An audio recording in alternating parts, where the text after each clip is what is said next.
ഞാൻ അവരോട് ചോദിച്ചു, നിങ്ങൾ ഡെയിലി എക്സസൈസ് ചെയ്യുന്നുണ്ടോ? ഇല്ല. എന്താ? ആരും പറഞ്ഞിട്ടില്ല. പിന്നെന്താ? 200 ദിർഹംസ് അവിടെ കൊടുക്കണം, ഒരു മാസത്തിൽ ഒരു സംഖ്യ ജിമ്മിൽ കൊടുക്കണം. പറ്റില്ല സർ. പിന്നെ ശരിക്കൊരു എക്സസൈസ് എന്ന് പറയുമ്പോൾ ആദ്യം ഓർക്ക ഒരു മാറ്റാണ്, അല്ലെങ്കിൽ യോഗ ചെയ്യുന്ന ഒരു മാറ്റാണ്, അല്ലെങ്കിൽ ഒരു ബാഗാണ്.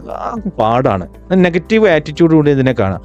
അപ്പൊ ഞാൻ പറഞ്ഞു, നിനക്ക് 2 കൈയും ഇങ്ങനെ 2 വശത്തേക്ക് ഇങ്ങനെ നീട്ടി പിടിച്ചു കഴിഞ്ഞാൽ അത്രയും എയർ നിനക്ക് ഉണ്ടെങ്കിൽ, അതിന് പൈസ ഒന്നും കൊടുക്കണ്ടല്ലോ, എയർ അല്ലേ, നിന്ന നിൽപ്പില് ഇങ്ങനെ നിനക്ക് തിരിയാൻ പറ്റുമെങ്കിൽ അവിടെ ഒരു എക്സസൈസ് ഉണ്ട്, അതിന് മെക്സവൻ എന്ന് പറയും. ഇത് ചെയ്ത് കഴിഞ്ഞാൽ 30 മിനിറ്റ്സിൽ വേർത്തൊലിക്കും. 30 മിനിറ്റ്സിൽ വേർത്തൊലിക്കുന്ന ഒരു എക്സസൈസ് നിന്ന നിൽപ്പിൽ ചെയ്യാം. ഒരുപാട് മെത്തേഡ്സ് ഉണ്ട്, അത് ഗൂഗിളിൽ അറിഞ്ഞു കഴിഞ്ഞാൽ കിട്ടും. ഇത് ഡെയിലി ചെയ്യാം. അപ്പൊ അങ്ങനെയാകുമ്പോൾ നിനക്ക് ഒരു അസുഖം ഉണ്ടാവില്ല. പ്രവാസി എന്ന നിലക്ക് നിങ്ങൾക്ക് എല്ലാവരുടെയും പ്രശ്നം എന്ന് പറഞ്ഞാൽ അകാലത്തിൽ വരുന്ന രോഗങ്ങളാണ്. അതിനെ തടയാൻ ഡെയിലി എക്സസൈസ് മസ്റ്റ് ആണ്. HR ഡിപ്പാർട്ട്മെന്റ് പറഞ്ഞു കൊടുക്കില്ല, HSCA പറഞ്ഞു കൊടുക്കുള്ളൂ.